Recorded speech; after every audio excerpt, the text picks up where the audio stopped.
اللہ یا رسول اللہ، اللہ یا حبیب اللہ، اللہ یا رسول اللہ، اللہ یا حبیب۔ حضرت معاذ بن جبل رضی اللہ تعالیٰ عنہ کو جو حضور نے وصیتیں کی، ان میں سے پہلی وصیت یہ تھی کہ تو جہاں بھی ہو اللہ سے ڈرتے رہنا۔ تم سفر میں ہو، تم حضر میں ہو، تم تنہائی میں ہو، تم مجلس میں ہو، تم گھر میں ہو، تم دفتر میں ہو، تم جہاں بھی رہو اللہ سے ڈرتے رہو۔ تو یہ جامع وصیت ہے۔ حضور علیہ الصلوۃ والسلام سے جب لوگ کہتے کہ آقا ہمیں وصیت کیجیے، تو مختلف مواقع پہ حضور نے لوگوں کے مناسب حال مختلف وصیتیں فرمائی ہیں۔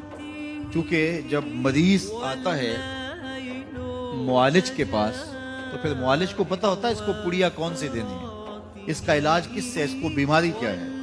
تو حضور مختلف موقع پر مختلف وصیتیں کیا کرتے ہیں۔ حضرت ابو ذر آئے تو انہوں نے کہا حضور مجھ کو وصیت کیجئے، تو فرمایا غریبوں کے پاس بیٹھا کرو، مسکینوں کے پاس بیٹھا کرو۔ اللہ اکبر۔ تو مختلف موقع پر مختلف وصیتیں کی۔ تو عمومی طور پہ جو سب سے زیادہ میرے حضور نے وصیت کی، جب کوئی حضور سے وصیت لینے آتا کہ حضور کوئی وصیت کیجئے، کوئی نصیحت فرمائیے، تو آقا کریم فرماتے اوصی کا بتقوی اللہ، میں تمہیں اللہ سے ڈرنے کی وصیت کرتا ہوں، تقوی اختیار کرنے کی وصیت کرتا ہوں۔ تو اللہ کے محبوب علیہ السلام نے حضرت معاذ بن جبل کو بھی یہی وصیت فرمائی اور ارشاد کیا اتق اللہ حیث ما کنتا، اے معاذ بن جبل جہاں بھی رہو اللہ سے ڈرتے رہو، تقوی اختیار کیے رہو۔ سفر میں پھر بھی تقوی، حضر میں پھر بھی تقوی۔ کچھ لوگ لوگوں کے سامنے تو متقی ہوتے ہیں لیکن خلوت میں متقی نہیں ہوتے۔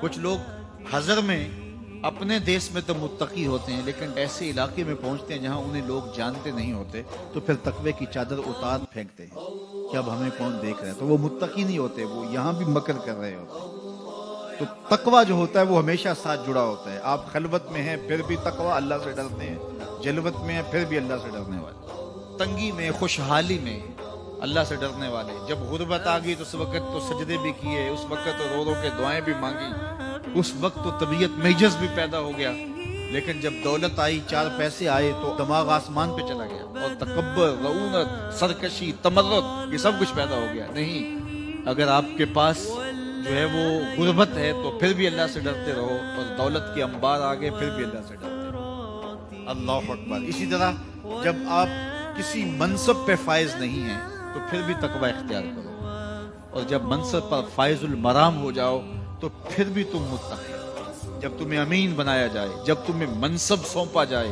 تو پھر تم اس وقت بھی اللہ سے ڈرنے والے ہو۔ وزارت کا قلم دان ہو یا تمہارے پاس جو ہے وہ وزارت عظمیٰ کی کرسی ہو، تم صدارت کے عہدے پہ براجمان ہو، یا ملک کی اہم ذمہ داریوں سے تمہیں نوازا گیا ہو کہ جہاں معاملات بہت حساس ہوں، تو وہاں بھی تمہیں طاقت دی گئی ہو، تمہیں اختیار دیا گیا ہو، تمہیں مال و دولت کی فراوانی دی گئی ہو، تمہیں کسی منصب میں امین بنایا گیا ہو، تمہیں جو ہے وہ کسی چیز کا ضامن بنایا گیا ہو، ہر حال کے اندر تم اللہ سے ڈرنے والے ہو۔ جب ہر حال میں اللہ سے ڈرنے والے رہو گے تو پھر کیا ہوگا؟ اللہ تمہیں اپنی قربت کے نور سے نوازے گا اور تمہیں وہاں سے دے گا جہاں سے تجھے گمان بھی نہیں ہوگا۔ اللہ اکبر۔ تو ہم جب منصب پہ نہیں ہوتے اس وقت تو ہم عاجز بھی ہو جاتے ہیں، جس طرح آج کل ہمارے سیاسی نمائندے ہنس کے مل رہے ہیں، غریبوں سے بھی ملاقات کر رہے ہیں، لوگوں کی فاتحہ اور جنازوں پہ بھی جا رہے ہیں، اور جب ان کو منصب مل جائے تو پھر وہ کسی کو پہچانتے بھی نہیں۔ وہ کسی نے کہا نا کہ وہ آئے تو یوں آئے، میرا دل بن گئے، میری جان بن گئے۔ وہ آئے تو یوں آئے، میرا دل بن گئے، میری جان بن گئے۔ وہ گئے تو یوں گئے، نہ سلام آیا نہ پیام آیا۔ تو یہ منصب ہو یا نہ ہو، کوئی بھی کیفیت ہو، تو آپ کو جو ہے وہ تقوی اختیار کرنا ہوگا، آپ کی عادت نہ بگڑے۔ آپ سفر میں ہو تو آپ کا مزاج پھر بھی وہ ہو، آپ کا حضر ہو تو آپ کا مزاج پھر بھی وہ، تنہائی میں اللہ کو یاد کریں تو پھر بھی کیفیت وہ ہو، اور جب مجلس میں اللہ کو یاد کریں تو کیفیت پھر بھی آپ کی وہی ہو۔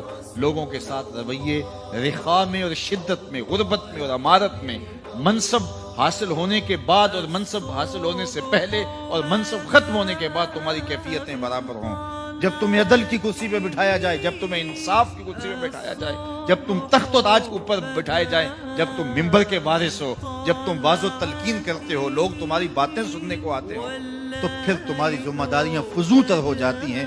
اتق اللہ حیث ما کنت، فرمایا اللہ سے ڈرنا ہے تو جہاں بھی ہے.